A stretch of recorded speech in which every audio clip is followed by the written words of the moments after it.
So you just got to a location to fly your DJI drone, either for a hobby or for a client, only to discover that you can't take off due to one restrictions or another. In simple terms, you need authorization. But what if you have already applied for this particular authorization, but things are still not working? In this particular video today, I want to show you two simple, straightforward ways that you can use to get authorization anywhere so that you can fly your drone legally. The steps I am going to show you will work whether you are using the DJI Mini 4 Pro, DJI Mini 5 Pro, or any other DJI drone that you have with you. If you are new here, my name is Daniel, and on this channel, I make real-world filmmaking content, including how to use your drone in real client situations. So if that interests you, hit the subscribe button and come, let me show you this simple step. So we are here on location today to fly this particular drone Mini 4 Pro for a client. This is an event shoot, but looking at what we have here right now, I can't fly because it's an authorization zone. The location is close to an airport, so I need to apply for my drone to be unlocked. You need internet access to make this work. So I'm just going to go ahead and connect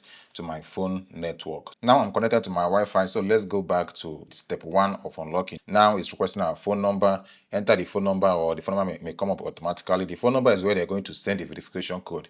If you wait for 60 seconds and the code doesn't come in, request for the code to be sent to you again. Once they've sent you the code and you've entered it, make sure that you agree to all the terms and conditions that is being provided. Without it, you'll not be able to get the authorization. And now our drone has been successfully unlocked.